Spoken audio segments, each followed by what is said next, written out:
Mari kita berdoa. Ya Tuhan, seringkali kami menyadari bahwa janji-Mu begitu banyak Engkau berikan. Dengan tegas Engkau firmankan. Tetapi tidak jarang juga kami meragukan. Kami mempercayainya tapi kami tidak bersandar padanya.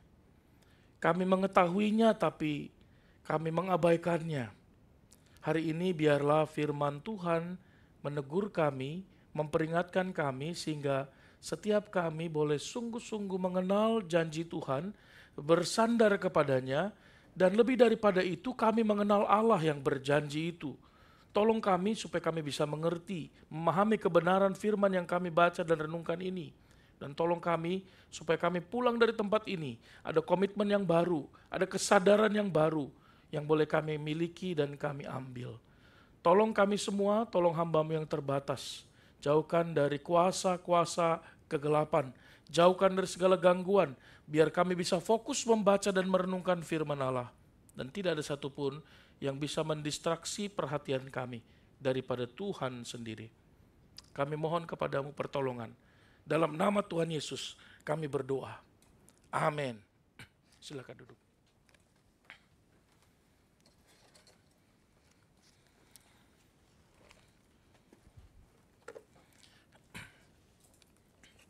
Shalom. Selamat hari Minggu untuk kita semua. Apa kabar? Terima kasih untuk dukungan doa bagi saya secara pribadi dan keluarga, baik dalam perjalanan selama 1 minggu ke Indonesia maupun juga selama perkuliahan. Dan terima kasih banyak untuk seluruh dukungan doa yang sangat saya rasakan sekali. Dan ada salam hangat dari seluruh Bapak Ibu dosen dan hamba-hamba Tuhan, Pendeta Bambang, Pendeta Michael, Pendeta Hari, dan Pendeta Wim yang akan melayani kita di retreat nanti. Kiranya Tuhan menolong kita semua dan membimbing kita untuk tetap setia mengikut Tuhan. Bapak Ibu Saudara yang terkasih, sebagai lanjutan daripada seri khotbah kita tentang seri Kristen ini, dari 2 minggu yang lalu kita sudah merenungkan Yeremia pasal yang ke-29. Hari ini tema kita adalah sandar pada janji Tuhan. Saudara, mari kita membaca Yeremia 29 ayat 1-4 dan ayat yang ke-11. Mari kita membaca bersama-sama dengan bersuara. Karena hanya beberapa ayat saja. Firman Tuhan berkata, inilah perkataan kitab yang telah dikirimkan Nabi Yeremia dari Yerusalem kepada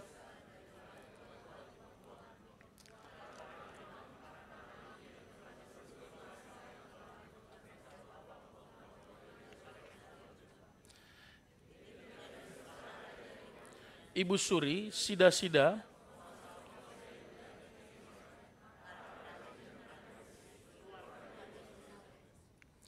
surat itu dikirim dengan perantaraan Elasa bin Safan dan Gemaria bin Hilkia yang diutus oleh Zedekia Raja Yehuda ke Babel. Kepada Nebukadnezar Raja Babel bunyinya, beginilah firman Tuhan semesta alam, Allah Israel, kepada semua orang buangan yang diangkut ke dalam pembuangan dari Yerusalem ke Babel. Ayat 11, sebab aku ini mengetahui rancangan-rancangan apa yang ada padaku mengenai kamu. Demikianlah firman Tuhan, yaitu rancangan damai sejahtera dan bukan rancangan kecelakaan, untuk memberikan kepadamu hari depan yang penuh dengan harapan. Saudara yang terkasih, dalam hidup kita penuh dengan ketidaktahuan. Ada banyak hal yang kita tidak tahu dengan pasti. Seberapapun usaha kita untuk berusaha memastikan dan ingin tahu dengan apapun itu yang kita selidiki. Saudara, ketidakpastian mengenai masa depan atau hari esok. Mungkin di antara kita ada yang bertanya, kira-kira besok aku masih hidup nggak ya? Ada yang bertanya begitu? Sebelum tidur dia tanya, besok masih bangun gak ya? Besok aku masih bisa bekerja gak ya? Besok jadi gajian gak ya? Udah Pak, gajian katanya. Saudara, kita bertanya, apakah nanti saya bisa sampai ke sana? Saudara, dalam Yeremia pasal 29 ayat yang ke-11, mungkin adalah ayat yang paling banyak dikutip, paling banyak dibagikan, paling banyak disampaikan kepada siapapun dengan berbagai situasi, kondisi, kita menguatkan orang dengan ayat 11 ini. Kalau kita membaca dalam terjemahan bahasa Indonesia sehari-hari, terjemahannya adalah, bukankah aku sendiri tahu rencana-rencanaku bagi kamu? Rencana-rencana itu bukan untuk mencelakakan kamu, tetapi untuk kesejahteraanmu dan untuk memberikan kepadamu masa depan yang penuh. Kita merasa ayat 11 ini kita bisa bagikan dan itu akan menguatkan orang yang membacanya. Padahal kalau kita membaca latar belakang dari teks ini, kita akan bingung bahwa ayat ini kok sebenarnya bukan untuk meneguhkan hanya orang yang merasa lemah. Apakah orang yang kita teguhkan itu memang cocok dengan ayat ini, begitu ya. Saudara, ayat ini adalah ayat yang indah di tengah pasal yang menceritakan keadaan yang tidak baik bagi bangsa Israel. Atau istilah bahasa Jawanya, great verse in the bad chapter. Ayat yang indah, ayat emas di dalam kehidupan kita yang tengah mengalami kesulitan, begitu ya. Maka tidak heran kita sering caplok ayat ya, bagikan. Seolah kalau orang membacanya, iya ya, Tuhan punya rancangan damai sejahtera. Saudara, pertanyaannya saudara, apakah ayat ini memang berbicara tentang saya yang berada dalam situasi yang kesulitan? Gitu ya. Ini perlu kita tanyakan. Karena ayat ini seperti sebuah oasis di padang gurun yang gersang. Seperti sebuah kehidupan di antara kematian, saudara. Sebuah harapan ketika tidak ada pengharapan sama sekali. Yang ada adalah keputusasaan. Maka kalau kita berada dalam situasi itu, maka hari ini kita bersyukur karena Tuhan mengatur kita sehingga kita bisa merenungkan bagian ini. Saudara, mari kita lihat dulu latar belakangnya. Jangan lupakan latar belakangnya. Karena ini akan menentukan bagaimana kita memahami teks ini dengan baik. Beberapa waktu yang lalu, tepatnya 2 minggu yang lalu saya sudah membahas sedikit latar belakangnya. Saudara, latar belakang teks ini bicara tentang orang Israel itu melawan Tuhan, saudara. Melawan Tuhan, memberontak kepada Tuhan. Oke? Jadi ayat ini adalah diberikan kepada bangsa Israel yang tidak taat kepada Tuhan, tidak mau dengar-dengaran dengan Tuhan, dia tidak mau setia kepada Tuhan.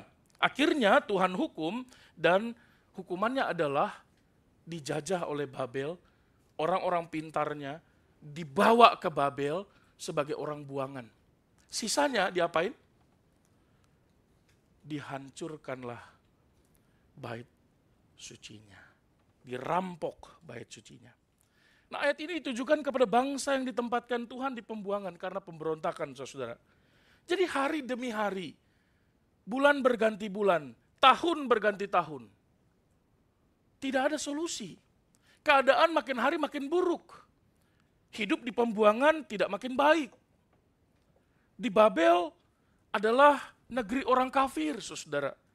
Tempat penyembah berhala. Dan bukan tempat yang baik untuk umat Tuhan hidup dan membesarkan anak. Mempunyai keluarga. Bukan tempat yang baik. Itu sebab Tuhan bawa mereka bukan ke Babel kan tanah perjanjiannya. Tapi ke Kanaan bukan. Dan Tuhan menyuruh supaya tempat di mana Tuhan menjanjikan itu dibersihkan dari orang-orang kafir kan. Makanya suruh habisin kan semuanya. Supaya mereka bisa membangun keluarga dengan baik gitu. Tapi sekarang Tuhan bawa mereka ke negeri penyembah berhala, orang kafir. Itu bukan tempat yang baik, khususnya kalau Anda adalah orang Israel gitu. Bangsa itu dihukum, dibuang ke tanah yang asing dengan penyembahannya. Jadi bayangkan betapa mengerikannya Alkitab itu menggambarkan. Yang kedua, Alkitab menggambarkan bahwa ayat ini diberikan dalam situasi mereka tidak tahu harus bertanya kepada siapa. Mau pergi ke nabi, loh nabinya semua menyesatkan saudara. Kalau saudara membaca dari ayat yang pasal 28 ayat yang ke-9 sampai dengan ayat yang ke-11, saudara akan menemukan bahwa banyak nabi-nabi palsu itu bernubuat. Kalau saya bilang bukan bernubuat, lubuat. bukan gua buat, lu buat. Itu sebab ayat 9 dikatakan oleh Tuhan melalui Yeremia mengenai seorang nabi yang bernubuat tentang damai sejahtera. Jika nubuat itu digenapi, maka barulah ketahuan bahwa nabi itu benar-benar diutus oleh. Jadi hati-hati saudara, zaman sekarang juga banyak kan yang mengaku nabi kan. Mungkin dia tidak mengatakan saya nabi, tetapi dia berkata, Tuhan bicara pada saya. Bahwa nanti tahun 2045 kita akan ganti tahun. Loh ya iya itu, nggak usah dipakai nubuat itu, kalender mengganti tiap tahun. Tapi kalau itu digenapi, sesuatu yang dijanjikan Tuhan itu, sesuai dengan firman Tuhan, maka dia betul-betul nabi. Kalau enggak, pasti nabi palsu. Jadi kita tahu nabi palsu atau tidak apa? Kalau dia menyampaikan apa yang dikatakan oleh Tuhan menurut dia, dan itu digenapi. Dan ada nabi yang bernama Hanaya. Di ayat yang ke-11 dia berkata, tenang, tenang, tenang, ini ujian. Tenang, cuma 2 tahun kok kita dibuang ke Babel. Enggak lama. Tapi Tuhan tidak berkata begitu. Mereka tidak punya harapan. Bukan hanya di pembuangan, tetapi juga ada nubuatan palsu di tengah tiada pengharapan itu. Karena Nabi mencari keuntungan sendiri, menjadikan nubuatan sebagai komoditas untuk dijual di tengah bangsa-bangsa yang tidak punya pengharapan, saudara. Orang Israel juga berada dalam situasi yang putus asa. Saya tidak tahu seperti zaman sekarang situasi yang membuat Anda putus asa seperti apa. Kalau putus cinta biasa. Ada banyak juga orang putus cinta jadi putus asa. Udahlah kalau begini gak usah laku nikah. Ya, pindah laku karena pacarnya tetangganya. Pindah rumah dia. Bukan hanya putus asa, putus kontak juga. Putus tali persaudaraan. Saudara-saudara, di tengah situasi seperti inilah ayat ini muncul, saudara, ayat 11 ini. Lalu tiba-tiba Tuhan berkata, ketika engkau tidak punya tempat untuk bertanya karena nabi-nabimu palsu semua. Ketika engkau tidak punya tempat untuk beribadah karena tempat penyembahan adalah tempat penyembahan berhala. Ketika engkau tidak berada di tanah perjanjian tapi di tanah pembuangan. Engkau tidak punya kemampuan apapun. Engkau mau percaya tidak bisa percaya kepada nabi. Percaya pada diri sendiri tidak mungkin karena itu yang membuat mereka ada di pembuangan, betul? Mereka tidak bisa konsultasi sama nabi. Sharing, konseling nggak bisa karena semua orang menyesatkan. Mencari keuntungan sendiri. Mereka tidak bisa tanya kepada orang Babel. Loh orang Babel, kita minta hikmatnya. Nggak bisa, dia nggak kenal Tuhan. Dan dia bukan orang percaya. Lalu harus apa yang dilakukan ya Tuhan? Terus kami mau gimana Tuhan?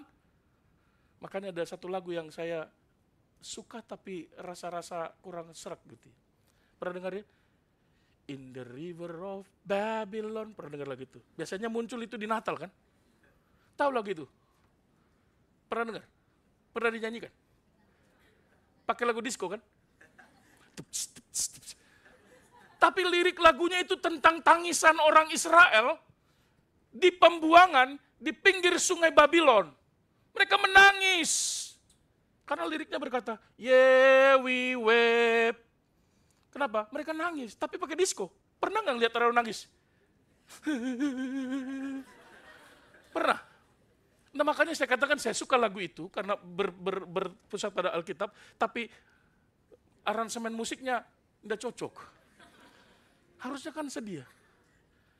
Saya nggak mengerti apa latar belakangnya karena saya belum cek itu ya. Tapi itu aneh, saudara. Jadi mereka bersedih, menangis, saudara. Maka Allah menyatakan dirinya, hei, ingatlah janjiku, bersandarlah kepadanya. Aku mengetahui rancangan-rancangan apa yang ada padaku tentang kamu, katanya. Saudara, Allah menyatakan dirinya, menyatakan janjinya bahwa Allah punya rencana. Pembuangan itu rencana Tuhan. Walaupun itu sekaligus penghukuman.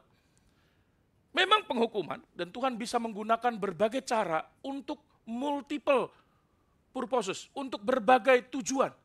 Satu cara dengan berbagai tujuan. Dan pembuangan adalah penghukuman, tetapi penghukuman bukan akhir dari hidup mereka, melainkan babak baru dari sebuah pasal perjalanan hidup mereka yang lebih besar dan lebih dahsyat yang mau dipakai Tuhan. Saudara, maka kita belajar satu poin penting hari ini. Pelajaran iman terbesar adalah ketika kita harus belajar mempercayai Tuhan di tengah kegelapan, di tengah kegetiran, di tengah ketiadaan pengharapan atau keputusasaan, saudara. Saudara akan belajar beriman yang paling baik bukan dalam keadaan baik, saudara. Beriman yang paling baik adalah ketika kita harus percaya pada Tuhan di tengah ketidakadaan, di tengah kegelapan, di tengah kegetiran itu. Inilah pelajaran iman yang paling besar, saudara. Maka kita bersyukur kalau kita makin mengalami kesulitan, karena itu Tuhan sediakan kesempatan untuk kita belajar untuk beriman. Saudara, semakin sedikit Allah memberitahu kepada kita, maka harus semakin besar iman kita untuk kita percaya kepada Allah dan mempercayakan diri kita kepadanya.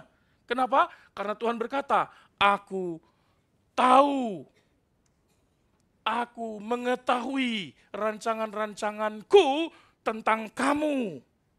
Apa itu, Pak? Apa itu Tuhan? Sesuatu yang tidak kau tahu. Apa yang saya tidak tahu dan Tuhan tahu. Sesuatu yang gelap bagi saya tapi tidak bagi Tuhan. Mungkin bagimu tidak terlalu jelas mengapa engkau dihukum. Karena engkau berdosa. Mungkin itu yang dia tahu. Tapi di balik semua itu ada tujuan Allah. Dan Tuhan memberikan informasi kepada kita hari ini. Mengenai apa yang dia ketahui itu. Apa itu? Yang dia ketahui adalah rancangan damai sejahtera. Dan bukan rancangan kecelakaan. Pasti, walaupun itu adalah hukuman, itu bukan untuk mencelakakan. Tapi untuk memberikan hari depan yang penuh dengan harapan. Saudara, kemarin pada waktu saya ke Malang, saya bertemu dengan satu kelas saya. Sekaligus masih ada hubungan famili jauh. Namanya Harapan. Serius, teman saya namanya Harapan Jadi Panuturi Siregar. Karena nenek saya perempuan dari mama itu baru Siregar ya. Jadi, dan istrinya saudara, namanya Grace. Saudara lihat bagaimana Tuhan mempersatukan dua nama yang begitu ajaib ini. Di mana ada Grace, di situ ada wow. Di mana ada harapan, di situ ada Grace. Lalu saya salam dia berkali-kali, terima kasih. Karena ketika aku berjumpa denganmu, inspirasi dari Tuhan berikan. Sekalipun mungkin Grace tidak ada bersamamu, tapi aku tetap berjumpa dengan harapan. Saudara, coba perhatikan bagaimana Tuhan kok bisa mempersatukan orang seperti itu ya. Saudara, ajaib sekali saudara. Maka kehadiran mereka sendiri adalah Grace kan? Dan memberi saya harapan bahwa Tuhan itu baik dan luar biasa kehendaknya. Jadi kalau saudara sampai saat ini belum mendapatkan pasangan hidup, ingatlah Grace dan harapan. Bahwa ada Grace dan ada harapan saudara. Jadi tentang masa depan kita, hari-hari depan kita semua ada rencana Allah yang berisi harapan.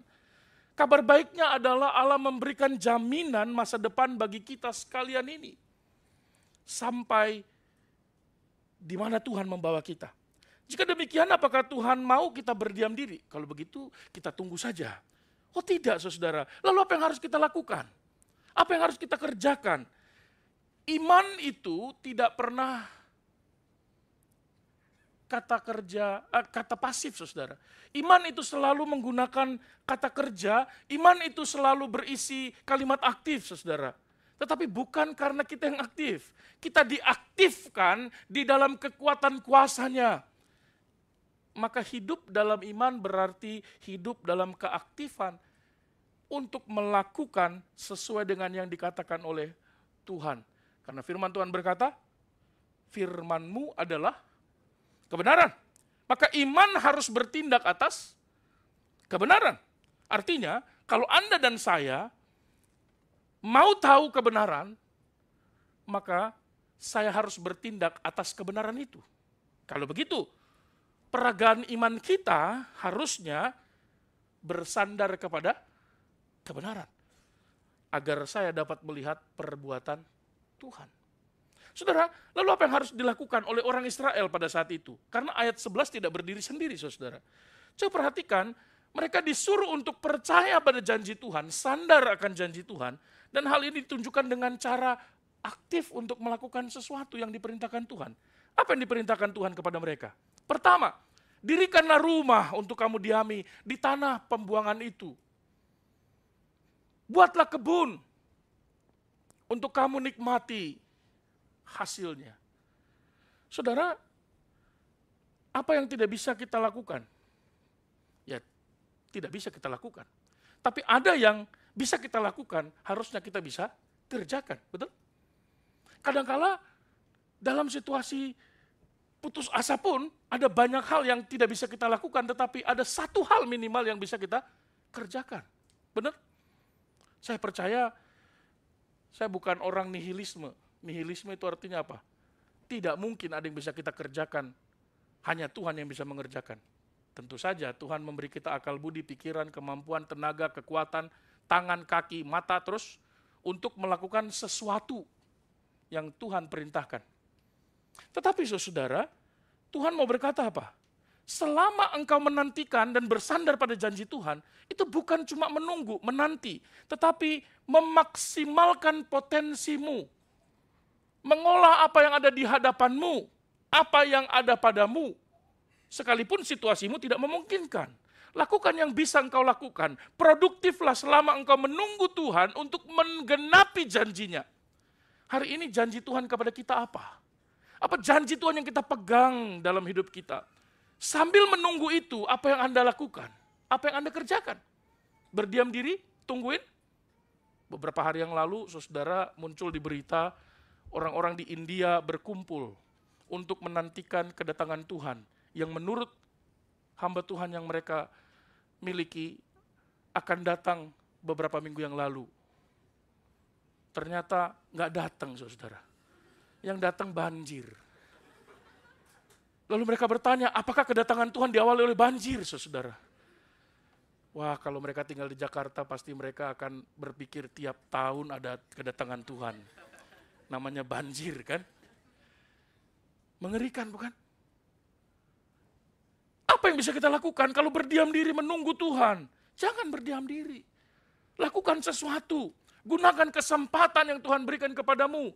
Karena waktu engkau dibuang ini, waktu engkau dibimbing oleh Tuhan, dilatih oleh Tuhan, itu enggak cuma 2 tahun seperti yang dikatakan oleh Nabi Hanaya.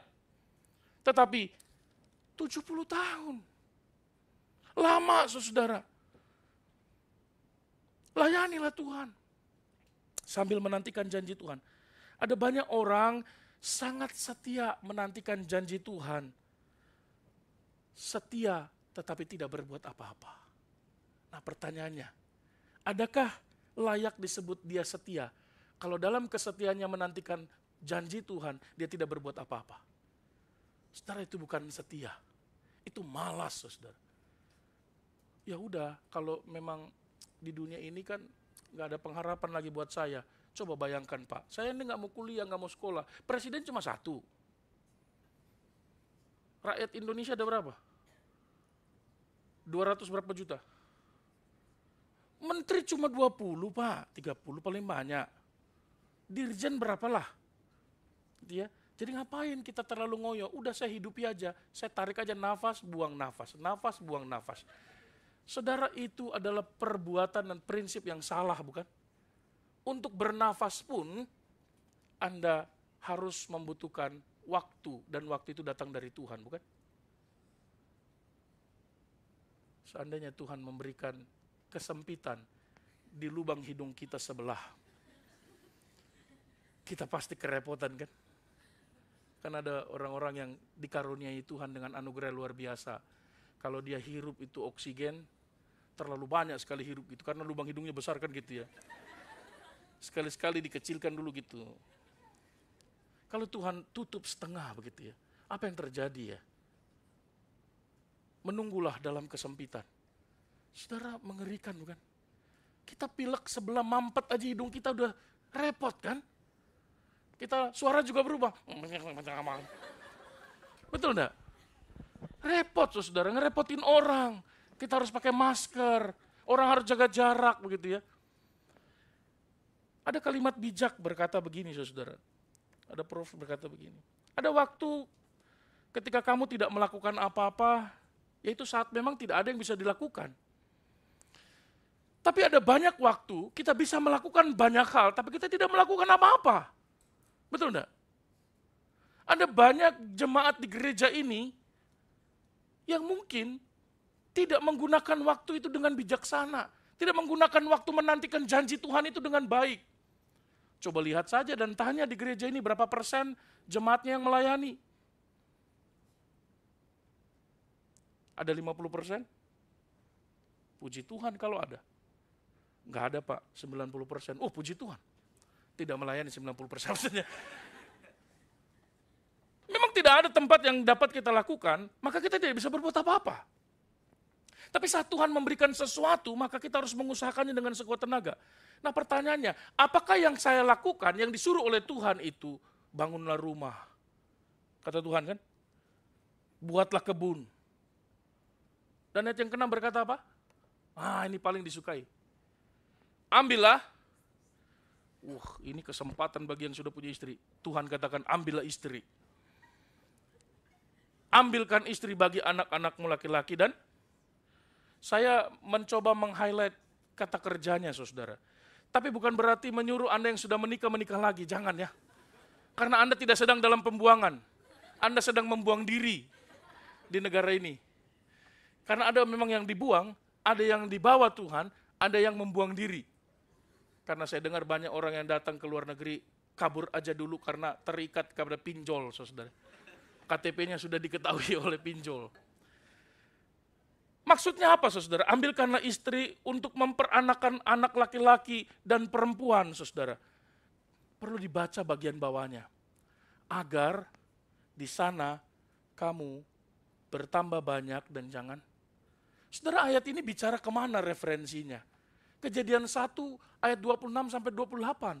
Maksud Tuhan mencipta manusia yaitu supaya manusia mereproduksi gambar dan rupa Allah lebih banyak dalam dunia ini. Tetapi pembuangan itu tidak boleh menghentikan tujuan semula Allah ketika dia menciptakan manusia. Sekalipun engkau di dalam satu kesulitan, sekalipun engkau berada dalam penderitaan, rencana dan kehendak Tuhan tidak boleh berhenti berjalan. Harus tetap kita usahakan. Maka tidak ada alasan nih ya, aduh Pak saya pulang kerja capek. Oke, tapi ingat, rencana Tuhan tidak boleh berhenti, kita kerjakan. Misi Allah tidak boleh berhenti kita laksanakan. Produktiflah, tunaikan tugasmu, lakukan regenerasi, belajarlah dari kesalahanmu yang lalu, ajarkan itu kepada generasimu. Carikan istri, tentu saja yang dicari bukan orang Babel, saudara, betul? Tapi sesama orang yang dibuang. Dan kemudian saudara, ceritakan kepada generasi di bawahmu, siapakah mereka, dan bertambah banyaklah, reproduksilah, replika gambar Allah itu di dalam kehidupanmu.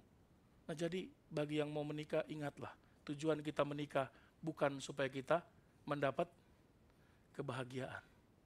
Nah, tujuan pernikahan adalah yang pertama,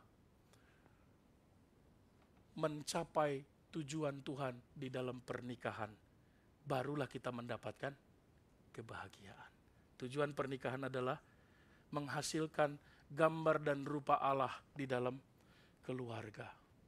Saya melahirkan anak-anak yang bukan hanya mirip dengan wajah saya, tetapi imannya, perbuatannya, perilakunya, visinya, misinya. Kalau demikian, maka banyak generasi yang kita lahirkan sesuai dengan misi Allah dalam Kejadian 1 ayat 26 sampai 28. Berbuahlah sebanyak mungkin, berbuahlah sekuat tenagamu, sekalipun engkau sudah berada dalam kesulitan karena ada penghukuman. Kesulitan sekalipun engkau tinggal di tanah penyembahan berhala. Kemudian Tuhan lanjutkan ayat yang ke-7. Dia berkata, sama-sama kita baca, usahakanlah kesejahteraan kota, kemana kamu aku buang. Berdoalah. Ini sudah kita bahas 2 minggu yang lalu. Saya tidak akan panjang lebar membahas ini. Usahakan dirimu untuk menjadi berkat dengan memberikan permohonan kepada Tuhan supaya kesejahteraan sekelilingmu, tempat-tempat orang yang belum percaya itu menjadi percaya, sehingga kesejahteraan mereka menjadi kesejahteraan kita.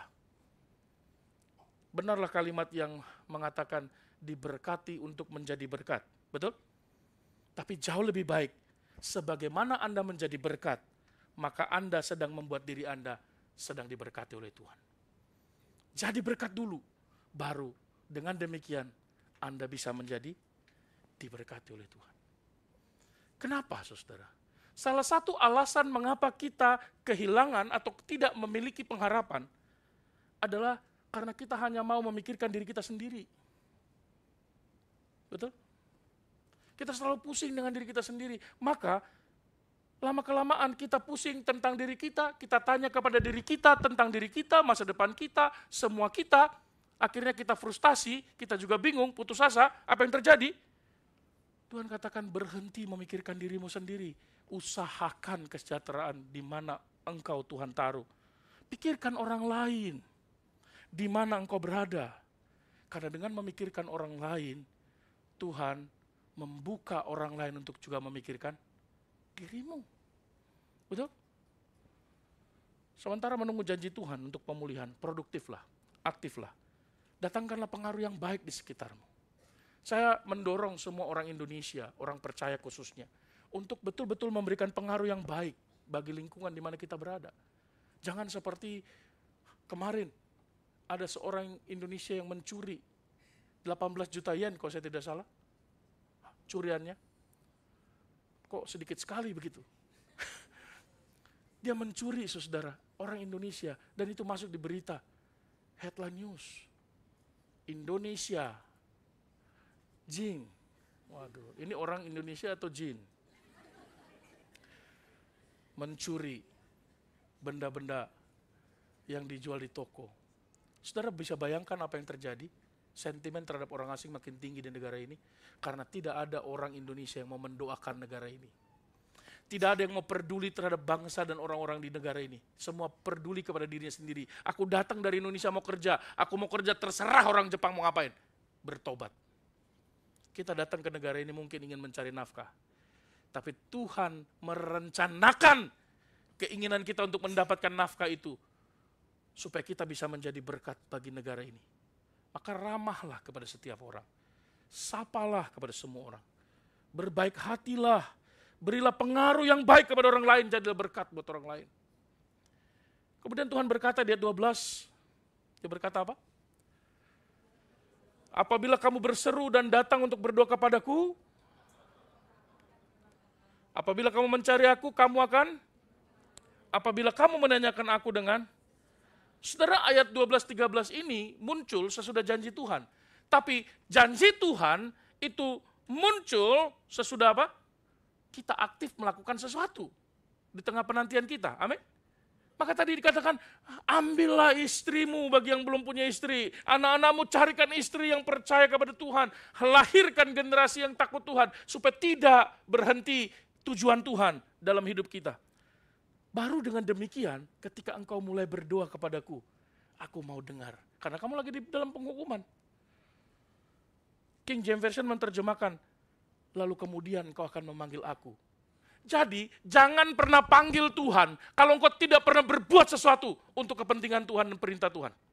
Jangan pernah berseru kepada Tuhan kalau engkau sendiri tidak mau melakukan firman Tuhan. Itu kan konsekuensinya ayat ini. Jadi jangan hanya klaim ayat 11, Tuhan, engkau mengetahui rencana-rencana, rancangan-rancangan damai sejahtera. Itu tidak ada artinya kalau engkau tidak mau melakukan apa yang Tuhan perintahkan.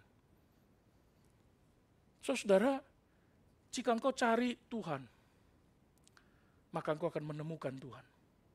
Jangan cari rencana Tuhan. Karena kita hanya akan menemukan rencana tapi tidak menemukan sang pembuat rencananya. Amin. Mari kita belajar cari solusi. Tetapi mulailah dengan pemilik rencana, yaitu Tuhan. Karena dia berkata, aku tahu. Dan Tuhan bekerja dalam situasi yang gelap sekalipun. Saudara, dalam Kejadian pasal 2 ayat 21, di situ dijelaskan Tuhan menciptakan wanita. Namanya Hawa, Eve. Itu pada waktu apa? Adam lagi tidur. Apa yang bisa dilakukan orang lagi tidur? Cuma dua. Kalau nggak ngorok, ngences. Menciptakan pulau peta Kalimantan kan gitu. Di bantalnya. Dia nggak bisa berbuat apa-apa. Tapi di dalam situasi dia tidur, dia tidak mengetahuinya, dia sedang berada dalam satu mode di mana dia tidak bisa berbuat apa-apa, bahkan melindungi dirinya pun dia tidak bisa. Tuhan mengerjakan sesuatu untuk dia. Sudah bisa bayangkan, Anda tidur, Tuhan sedang mengerjakan sesuatu. Bahkan dikatakan oleh firman Tuhan, Tuhan memberikan roti kepada orang yang dikasihinya. Betul? Kapan saja? Pada waktu kita tidur. Dia mengerjakan sesuatu. Dan yang dia kerjakan di sini bukan pekerjaan biasa, saudara. Wanita itu diciptakan dengan konsepsi yang berbeda. Kalau saudara memperhatikan bahasa aslinya dalam Kejadian pasal 2 ayat 21, saudara akan menemukan bahwa ketika Tuhan berkata di sana Tuhan mengambil salah satu rusuk daripadanya lalu menutupi tempat itu dengan daging. Dari sana dia membangun seorang wanita. Istilah yang digunakan itu berbeda dengan menciptakan laki-laki. Waktu dia menggunakan kalimat untuk menciptakan Adam, dia menggunakan istilah yatsar. Yatsar itu menciptakan dari yang tidak ada menjadi ada. Banah itu memang membangun dari sesuatu yang sudah ada, yang sudah dia cipta. Tetapi fashioned, made, itu dengan spesifikasi, kualifikasi tertentu. Sesuatu yang sudah ada itu dengan teliti dan spesifik dalam rangka membangun sesuatu untuk maksud dan tujuan tertentu. Jadi wanita-wanita yang ada di sini itu diciptakan Tuhan, mungkin tidak dari tulang rusuk suami Anda. Kalau nanti pergi ronsen, lengkap itu rusuk.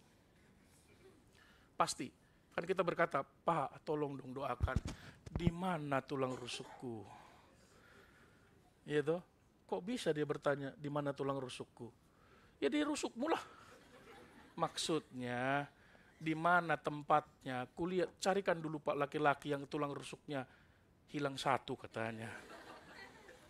Wah gawat itu, gereja harus punya alat ronsen kan gitu. Saudara, tidak demikian. Tapi yang dimaksudkan apa?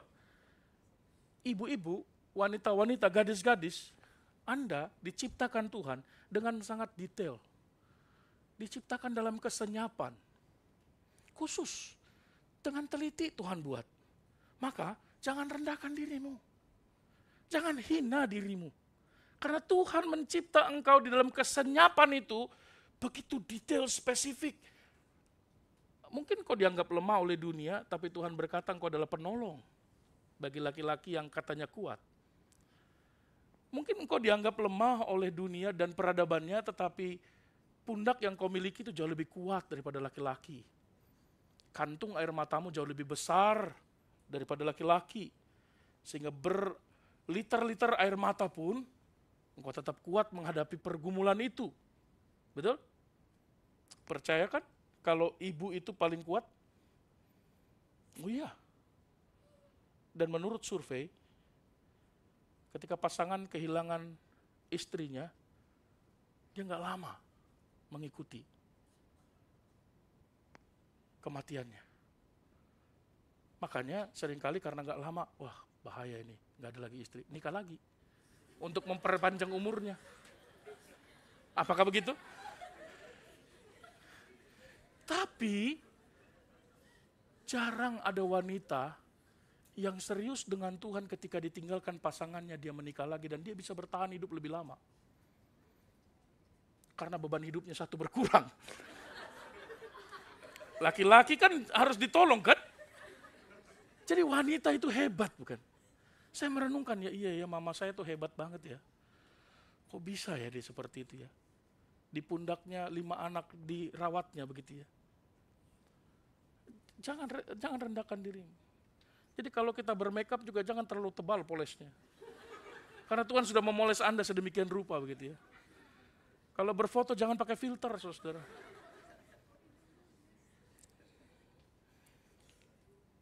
Di dalam kegelapan Tuhan menciptakan sesuatu yang indah, sesuatu yang spesifik, yang kuat sekali. Yang ketika laki-laki memandangnya, dia langsung jatuh cinta kepadanya. Ketika dia melihat Hawa, dia berkata, "Aha! Inilah daging dari dagingku, tulang dari tulangku, anak dari nan tulangku." Kalau dia orang Batak gitu ya. Betul enggak? Ya. Dan sejak saat itu mereka tinggal bersama-sama, saudara. Jadi kalau begitu ngapain kita takut? Tuhan tidak menyediakan segalanya, bahkan Tuhan menyediakan pasangan hidup ketika Adam tidur. Oh makanya Pak saya harus sering-sering tidur. Bukan begitu caranya. Aktiflah melakukan sesuatu. Kalau dalam tidur saja Tuhan bekerja, apalagi pada saat engkau aktif. Apa kesimpulan kita hari ini? Kalau Anda lupa dengan semua khotbah hari ini, karena terlalu banyak ceritanya, ingatlah ayat yang indah ini, saudara. Sebab aku ini mengetahui rancangan-rancangan apa yang ada padaku mengenai kamu. Ingatlah ayat ini. Ini menyangkut masa depan kita yang memberi pengharapan itu. Dan Tuhan ingin memberikan kepada kita sebuah jembatan. Maka jangan lupa, saudara. Jangan lupa, ayat 11 itu diikat oleh 2 bagian penting. Yang pertama ada ayat yang kelima, saudara. Ayat yang kelima itu berkata apa? Ingat panggilan Tuhan. Ingat perintah Tuhan. Lakukan, sandar pada janji Tuhan. Karena dengan melakukannya engkau bisa memegang janjinya. Allah menyampaikan, janji itu setelah dia mengatakan aktiflah, maka engkau akan bisa menerima janji Tuhan. Kalau engkau memegang janji Tuhan, ingat, lakukan sesuatu. Berelasi kembali dengan Tuhan. Berserulah kepadaku. Carilah aku.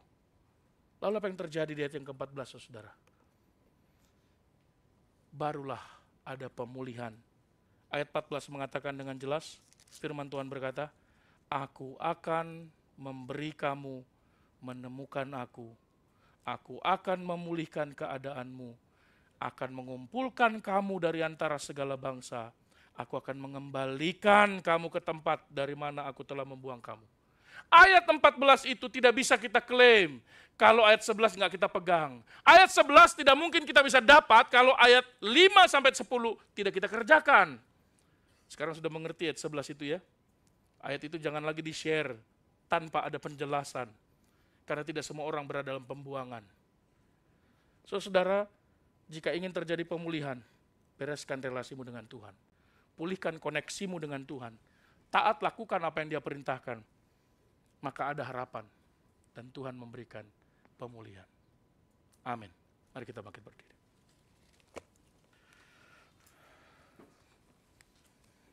Kita berdoa. Ya Tuhan, kami mohon kepadamu. Biarlah pertolonganmu menjadi bagian kami. Kekuatan yang daripadamu menjadi patron kami. Dan ajarlah kami untuk tetap percaya kepadamu. Dalam segala situasi dan kondisi. Apalagi dalam segala kesempitan. Mohon Tuhan memimpin kami. Untuk menyadari janji Tuhan yang Tuhan berikan. Tuhan akan menggenapinya. Tapi Tuhan meminta keaktifan kami untuk melakukan firman Allah dengan taat dan setia. Tolong kami semua Tuhan. Mampukanlah. Biar firman Tuhan hari ini meneguhkan kami yang mungkin mengalami banyak putus asa, banyak penderitaan, bahwa Tuhan akan memberikan hari depan penuh dengan harapan. Mohon Tuhan memberkati semua saudara kami, seluruh jemaat-Mu yang mengalami kelemahan tubuh, yang bergumul dalam proses pemulihan kesehatan. Mohon Tuhan memimpin Ibu Ellen, Ibu Wina, Bapak Sakurai yang terbaring lemah saat ini, Bapak Yohanes Dewangga.